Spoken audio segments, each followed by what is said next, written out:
ಬಿಸಿ ಬಿಸಿ jeera rice ಅದ್ರ ಜೊತೆ ಬಿಸಿ ಬಿಸಿ ದಾಲ್ ತಡ್ಕ ಮತ್ತು ಸೈಡಿಗೆ ಒಂದು ಉಪ್ಪಿನಕಾಯಿ ಮತ್ತು ಹಪ್ಪಳ ಇದ್ರೆ ಆಹಾ ತಿನ್ನಕ್ಕೆ ಎಷ್ಟು ಚಂದ ಅನಿಸ್ತದಲ್ಲ. ಅದೇ ರೆಸಿಪಿನ ಇವತ್ತು ಮಾಡತ್ತೇನೆ ಮನ್ಯಾಗ, ನಿಮಗೂ ಹೇಳ್ಕೊಡ್ತೀನಂತ ಬರ್ರಿ. ಮಾಡಕ್ಕೆ ಭಾಳ ಈಸಿ ಅದ, ಒಂದು 10 ನಿಮಿಷ ಒಳಗಂದ್ರೆ ಆಗ್ತದೆ. ಇದನ್ನು ಮಾಡಕ್ಕೆ ಒಂದು ಗ್ಲಾಸ್ ಆಗುವಷ್ಟು ತೊಗರಿಬೇಳೆ ಮತ್ತು ಒಂದು ಕಪ್ ಆಗುವಷ್ಟು ಹೆಸರು ಬೇಳೆ ತೊಗೊಂಡೇನಿ. ತೊಗರಿಬೇಳೆ ಸ್ವಚ್ಛಂಗೆ ತೊಳ್ಕೊಂಡು ಒಂದು 10ರಿಂದ 15 ನಿಮಿಷ ಮೊದಲ ನೆನೆಯಾಕಿಡ್ರಿ. ತೊಗರಿಬೇಳೆ ಒಂದು 15 ನಿಮಿಷ ನೆನೆದ ಮ್ಯಾಗ ಅದ್ರೊಳಗೆ ಹೆಸರು ಬೇಳೆನೂ ಹಾಕ್ಕೊಂಡು ಒಂದು ಸರ್ತಿ ಎರಡು ಚಲೋದಂಗೆ ತೊಳ್ಕೊರಿ. ಇನ್ನು ಬ್ಯಾಳೆ ಮುಳುಗು ಅಷ್ಟು ನೀರು ಹಾಕ್ರಿ ಅದ್ರೊಳಗೆ. ಈ ದಾಲ್ ತಡ್ಕ ಮಾಡೋಕೆ ಸ್ಪೆಷಲ್ ಅಂದ್ರೆ ಮಸಾಲೆ ಹಾಕ್ಕೋಬೇಕಿದ್ರೊಳಗೆ 2 ಲವಂಗ, ಒಂದು ಹಸಿರು ಏಲಕ್ಕಿ ಮತ್ತು 2 ಪಲಾವ್ ಎಲೆ ಮತ್ತು ಮ್ಯಾಗ ಒಂದು ಚೂರ ಅರಶಿನ ಮತ್ತು ಒಂದು ಸ್ವಲ್ಪ ಎಣ್ಣೆ ಹಾಕ್ರಿ. ಅದು ಉಕ್ಕು ಬರಬಾರ್ದಂಗೆ ಮತ್ತು ಜಲ್ದಿ ಬಾಯ್ಲ್ ಆಗ್ತದೆ.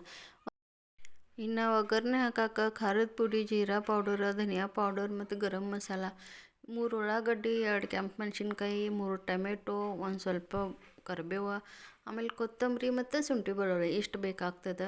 ನೋಡಿರಿ ಈ ಕಡೆ ಬೇಳೆನೂ ಕುದ್ದದ. ಇದನ್ನು ನೀವೇನು ಜಾಸ್ತಿ ಸ್ಮ್ಯಾಶ್ ಮಾಡ್ಕೊಳಕ್ಕೆ ಹೋಗ್ಬೇಡ್ರಿ. ಇನ್ನು ಒಗ್ಗರಣೆ ಹಾಕೋಣಂತ ಬರ್ರಿ. ಒಗ್ಗರಣೆ ಹಾಕಕ್ಕೆ ಒಂದು ಕಡಾಯಿದೊಳಗೆ 1-2 ಸ್ಪೂನ್ ಎಣ್ಣೆ ಹಾಕೋರಿ. ಎಣ್ಣೆ ಚಲೋ ಕಾದ್ಮ್ಯಾಗ ಅದ್ರೊಳಗೆ ಜೀರಿಗೆ, ಸಾಸಿವೆ, ಉದ್ದಿನಬೇಳೆ ಹಾಕೋರಿ.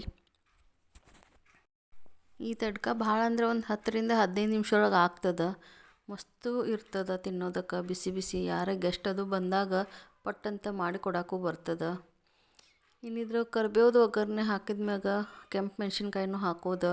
ಕೆಂಪು ಮೆಣಸಿನ್ಕಾಯಿ ಹಾಕಿದ್ರೆ ಅದ್ರ ಟೇಸ್ಟ್ ಬೇರೆನೇ ಇರ್ತದೆ. ಆಮೇಲೆ ಉಳ್ಳಾಗಡ್ಡಿ ಹಾಕೋರಿ. ಉಳ್ಳಾಗಡ್ಡಿ ಚಲೋ ಫ್ರೈ ಆಗ್ಬೇಕು, ಗೋಲ್ಡನ್ ಬ್ರೌನ್ ಆಗೋ ಹಂಗೆ. ಗೋಲ್ಡನ್ ಬ್ರೌನ್ ಆದ್ಮ್ಯಾಗ ಅದ್ರೊಳಗೆ ಕಟ್ ಮಾಡಿ ಶುಂಠಿ ಬೆಳ್ಳುಳ್ಳಿ ಹಾಕೋರಿ. ಅವು ಎರಡೂ ಚಲೋ ಫ್ರೈ ಆಗಬೇಕು. ಅದ್ರ ಸ್ಮೆಲ್ ಬರ್ಬೇಕು. ಶುಂಠಿ ಬೆಳ್ಳುಳ್ಳಿ ಪೇಸ್ಟ್ ಹಾಕಿದ್ಮ್ಯಾಗ ಯಾವ ಥರ ಸ್ಮೆಲ್ ಬರ್ತದಲ್ಲ, ಅದ್ರ ಸ್ಮೆಲ್ ಬಂದ್ರೆ ಅದ್ರ ಟೇಸ್ಟ್ ಬರ್ತದೆ. ನೀವು ಎರಡೂ ಫ್ರೈ ಆದ್ಮ್ಯಾಗ ಕಟ್ ಮಾಡಿಟ್ಟೆ ಟೊಮೆಟೊ ಹಾಕೋರಿ. ಟೊಮೆಟೊ ಒಂದು ಸ್ವಲ್ಪ ಜಾಸ್ತಿ ಸ್ಮ್ಯಾಶ್ ಆಗಬೇಕದ. ಅದ್ರ ಸಲುವಾಗಿ ಒಂಚೂರ ಉಪ್ಪು ಹಾಕೋರಿ. ಒಂಚೂರು ಅಂದ್ರೆ ರುಚಿಗೆ ತಕ್ಕಷ್ಟು ಉಪ್ಪು ಹಾಕೋರಿ. ಅದ್ರೊಳಗೆ ಉಪ್ಪು ಹಾಕಿದ್ರೆ ಟೊಮೆಟೊ ಜಲ್ದಿ ಸಾಫ್ಟ್ ಆಗ್ತದೆ. ನಾ ಇಲ್ಲಿ ನಾಟಿ ಟೊಮೆಟೊ ತೊಗೊಂಡಿನಿ, ಅಂದ್ರೆ ಗುಂಡು ಟೊಮೆಟೊ ಬರ್ತಾವಲ್ಲ ಅವು ಒಂದು ಸ್ವಲ್ಪ ಜಲ್ದಿನೇ ಸಾಫ್ಟ್ ಆಗ್ತಾವೆ. ಒಂದು 5 ನಿಮಿಷ ಒಳಗಂದ್ರೆ ಅದು ಪೂರ್ಣ ಸ್ಮ್ಯಾಶ್ ಆಗ್ತದೆ. ಇನ್ನು ಇದ್ರೊಳಗೆ ಮಸಾಲ ಹಾಕ್ಕೋಬೇಕು. ಮೊದಲು ನಾ ಧನಿಯಾ ಪೌಡರ ಆಮೇಲೆ ಜೀರಾ ಪೌಡರ್ ಹಾಕ್ಕೊಂಡು ಫ್ರೈ ಮಾಡ್ಕೊಂಡೀನಿ. ಅದನ್ನು ಚಲೋದಂಗೆ ಫ್ರೈ ಮಾಡ್ಕೋಬೇಕು. ಉಳ್ಳಾಗಡ್ಡಿ ಮತ್ತು ಟೊಮೆಟೊ ಎಲ್ಲ ಮಿಕ್ಸ್ ಆಗೋ ಹಂಗೆ. ಇದು ನೀವು ಎಷ್ಟು ಚಂದ ಫ್ರೈ ಮಾಡ್ತಿರಲ್ಲ ಅಷ್ಟು ಚಂದ ದಾಲ್ ತಡ್ಕ ಆಗ್ತದೆ. ಯಾಕಂದ್ರೆ ಇದು ಮಸಾಲೆ ಫ್ರೈ ಮಾಡೋದ್ರೊಳಗೆ ಎಲ್ಲ ತಡ್ಕದ ಫ್ಲೇವರ್ ಇರ್ತದೆ. ಇದೆಲ್ಲ ಫ್ರೈ ಆದ್ಮ್ಯಾಗ ಇದ್ರೊಳಗೆ ಕೆಂಪು ಮೆಣಸಿನ ಪುಡಿ ಹಾಕ್ಕೊಂಡೀನಿ. ನಾ ಇದ್ರೊಳಗೆ ಖಾರ ಇದ್ದದ್ದು ಪೌಡರ್ ಏನು ತೊಗೊಂಡಿಲ್ಲ. ಒಂದು ಸ್ವಲ್ಪ ಖಾರ ಕಡಿಮೆ ಇದ್ದಿದ್ದಕ್ಕೆ ಮೆಣಸಿನ ಪುಡಿ ಹಾಕ್ಕೊಂಡೀನಿ.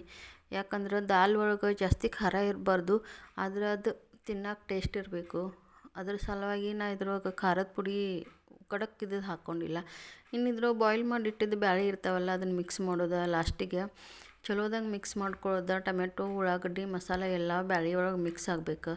ಲಾಸ್ಟಿಗೆ ಇದ್ರೊಳಗೆ ಗರಂ ಮಸಾಲ ಹಾಕ್ಕೊಂಡೀನಿ. ಗರಂ ಮಸಾಲ ಎಣ್ಣೆ ಒಳಗೆ ಹಾಕ್ಕೋಬಾರ್ದು, ಯಾಕಂದ್ರೆ ಆಲ್ರೆಡಿ ಅದನ್ನು ಚಲೋದಂಗೆ ಫ್ರೈ ಮಾಡಿ ಪೌಡ್ರ್ ಮಾಡಿಟ್ಟಿರ್ತಾರೆ. ಅದ್ರ ಸಲುವಾಗಿ ಲಾಸ್ಟಿಗೆ ಹಾಕ್ಕೋಬೇಕು. ಇನ್ನು ನಿಮಗೆ ಅದ್ರದ್ದು ಕನ್ಸಿಸ್ಟೆನ್ಸಿ ಹೆಂಗೆ ಬೇಕಲ್ಲ ಆ ಥರ ನೀವು ತೆಳ್ಳಗೆ ಬೇಕಂದ್ರೆ ತೆಳ್ಳಗೆ, ಗಟ್ಟಿ ಬೇಕಂದ್ರೆ ಗಟ್ಟಿ ಹಾಕ್ಕೋರಿ. ಮ್ಯಾಗ ಒಂದು ಸ್ವಲ್ಪ ಲಿಂಬೆಕಾಯಿ ರಸ ಹಾಕ್ಕೊಂಡೇನಿ, ಯಾಕಂದ್ರೆ ಹುಳಿ ಹುಳಿ ಫ್ಲೇವರ್ ಇದ್ರೆ ಇಷ್ಟ ಆಗ್ತದೆ ನನಗಂತ. ಇನ್ನು ಲಾಸ್ಟಿಗೆ ಕಟ್ ಮಾಡಿಟ್ಟಿದ್ದ ಕೊತ್ತಂಬರಿ ಹಾಕ್ಕೊಂಡೇನಿ.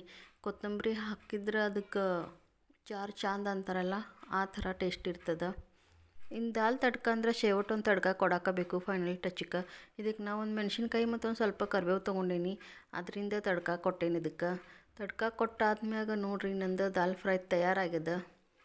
ಬಿಸಿ ಬಿಸಿ ಅನ್ನದ ಜೊತೆ ಸರ್ವ್ ಮಾಡೋಕೆ ತಯಾರಾಗ್ಯದ. ಒಂದು ಕುದಿ ಬಂದ್ರೆ ಮುಗೀತು, ದಾಲ್ ತಡ್ಕ ತಯಾರ. ಇನ್ನು ಇದನ್ನು ಬಿಸಿ ಬಿಸಿ ಜೀರಾ ರೈಸ್ ಜೊತೆ ಸರ್ವ್ ಮಾಡತ್ತೇನೆ ನಾನು. ಬರ್ರಿ ನೀವು ನನ್ನ ಜೊತೆ ತಿನ್ನೋರಂತ. ಬಿಸಿ ಬಿಸಿ ಜೀರಾ ರೈಸ್ ಜೊತೆ ದಾಲ್ ತಡ್ಕ ಮತ್ತು ಒಂದು ಹಪ್ಪಳ ಮಸ್ತ್ ಅನಿಸ್ತದೆ ತಿನ್ನಕ್ಕೆ.